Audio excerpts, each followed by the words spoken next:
episode kali ini kita akan membahas mengenai program Kampus Merdeka. Bersama saya Aulia dan ditemani narasumber kita hari ini. Silakan Kak untuk memperkenalkan diri.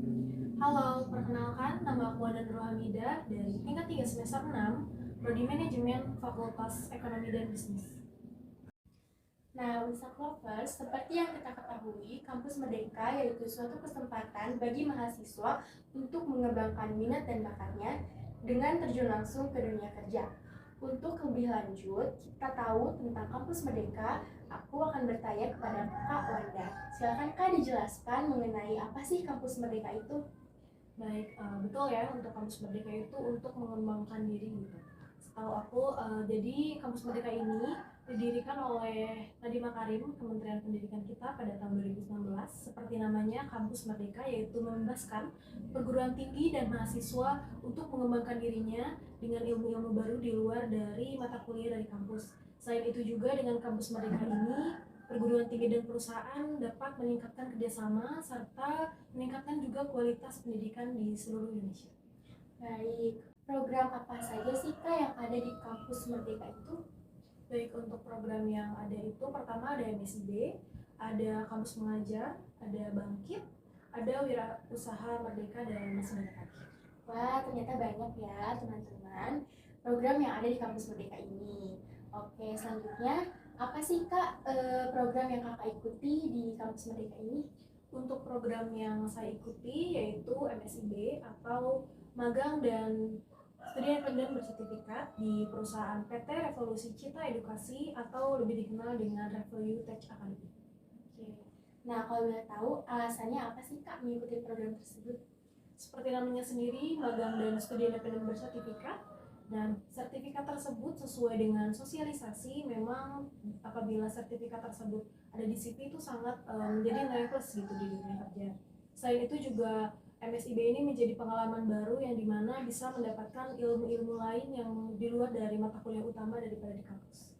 Oke, untuk mengikuti program tersebut pasti Kakak bersiap-siap ya Kak, melakukan persiapan untuk mengikuti program tersebut. Nah, persiapan apa saja sih Kak yang Kakak siapkan untuk mengikuti program Kampus Merdeka ini? Baik, untuk mempersiapkannya itu yang pertama kita harus mencari tahu dulu, mencari informasi mengenai Kampus Merdeka itu apa, MSIB itu apa, persyaratannya, jadwalnya, kurikulum, dan lain-lain. Apabila sudah, maka kita juga harus mempersiapkan dokumen-dokumen yang harus dipersiapkan. Oke, selanjutnya mengenai kendala apa sih Kak yang Kakak alamin ketika Kakak mendaftar di Kampus Merdeka ini?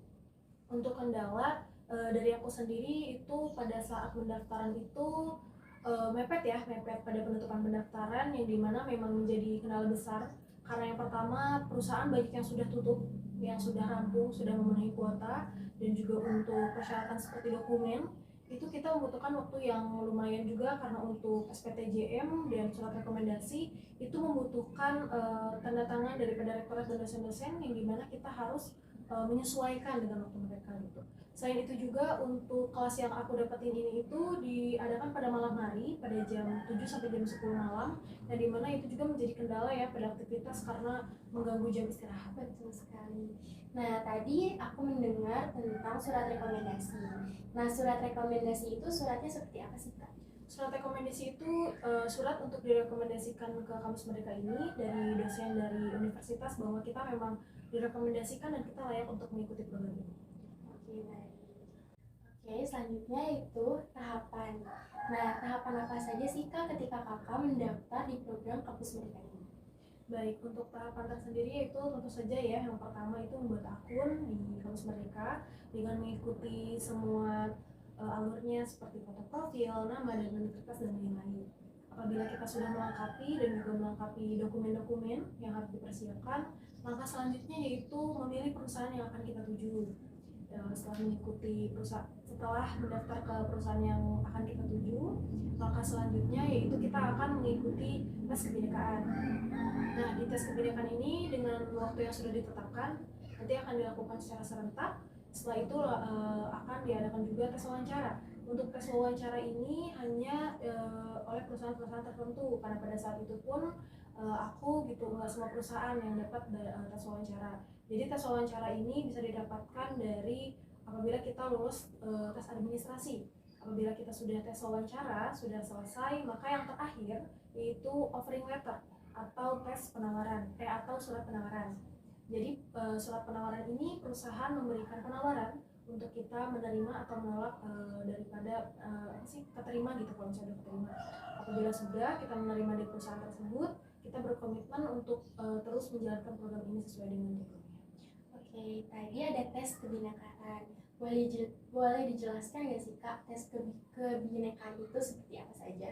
Oke, untuk tes kebinekaan sebenarnya dari namanya kebinekaan itu seperti PPKN atau seperti bela negara dan lain-lain lah gitu kan. Tapi pada faktanya di tes kebinekaan ini tuh kita dites tentang kepribadian kita, yang dimana di tes kebinekaan itu tidak ada yang namanya lolos dan tidak, karena yang namanya kepribadian orang kan beda-beda gitu kan ya. Jadi mungkin kampus mereka mau melihat calon-calon daripada peserta itu seperti apa. Nah, selanjutnya untuk Unsak Lovers di rumah, ada solusi and tips and trick nih dari Kakak Wanda untuk mengikuti program Kampus Merdeka ini. Boleh Kak dikasih tahu? Oke, untuk tips and trick mungkin yang pertama ya foto profil, karena itu menjadi pesan pertama daripada nanti kita mendaftar, itu harus menggunakan foto yang formal atau yang profesional gitu ya. Karena kalau misalnya kita pakai foto selfie atau pakai foto yang bareng-bareng gitu, nanti kan perusahaan juga bingung nih yang daftar siapa gitu.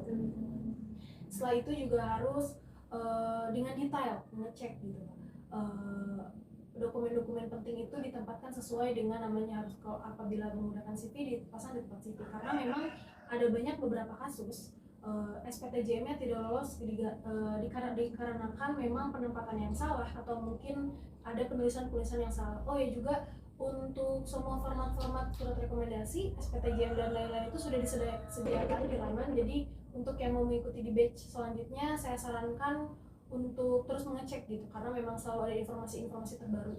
Selain itu juga untuk CV juga alasan yang kuat ya, karena ketika tes wawancara nanti kan pewawancara akan melihat CV yang telah kita lampirkan. Di CV tersebut kita harus mencantumkan CV yang relevan dengan perusahaan yang kita tuju. Apabila perusahaan yang kita tuju itu digital marketing, maka harus mengisi dengan ketertarikan kita terhadap digital marketing dan skill-skill yang memang relevan juga. Dan juga mencantumkan sertifikat yang berbobot, entah itu sertifikat organisasi, sertifikat webinar, dan sertifikat pelatihan-pelatihan. Nah, untuk sertifikat webinar dan seminar, saya sarankan yang juga relevan gitu, bukan hanya webinar seminar yang memang kurang relevan lah gitu. Selanjutnya untuk seperti tadi ada tes kebinekaan dan tes wawancara. Tes kebinekaan juga sebelumnya kita harus belajar mengenai tes psikotes, tes kepribadian gitu, agar kita juga tahu tentang bisa menjawab dengan baik lah gitu. Tes wawancara juga sama. Sekarang kan sudah banyak ya cara dan tips agar wawancara itu sukses lancar lah gitu kan ya. Bagaimana cara kita bisa meyakinkan perusahaan bahwa kita memang layak dan berkompeten lah. Selain itu juga kita harus belajar tentang tes dari di bidang yang akan kita ambil, karena pada saat wawancara itu bukan hanya secara wawancara lisan, kita juga nanti dari beberapa perusahaan, tidak semuanya tentu saja, akan dites skill atau kemampuan kita sejauh mana mengenai modul atau perusahaan yang akan kita tuju itu.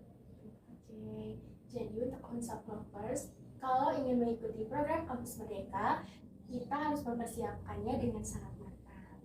Nah, untuk selanjutnya, ada nggak sih Kak suka duka mengikuti program tersebut? Tentu banyak ya Kak. Kalau misalnya yang pertama kita sukanya dulu deh ya. Yang sukanya pertama memang seperti alasan dari Bang Karim itu membebaskan kita nih buat dapat ilmu baru daripada luar kampus, dan memang itu menjadi pengalaman yang sangat berharga ya Kak.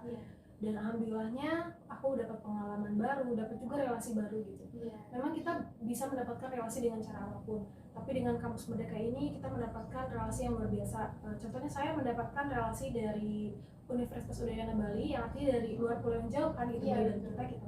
Alhamdulillah pernah dari orang Bali juga, dari luar pulau, itu pengalaman yang luar biasa. Terus juga dapat nanti kan sertifikatnya juga berguna buat CV gitu. Terus memang tentu juga untuk perkembangan diri gitu.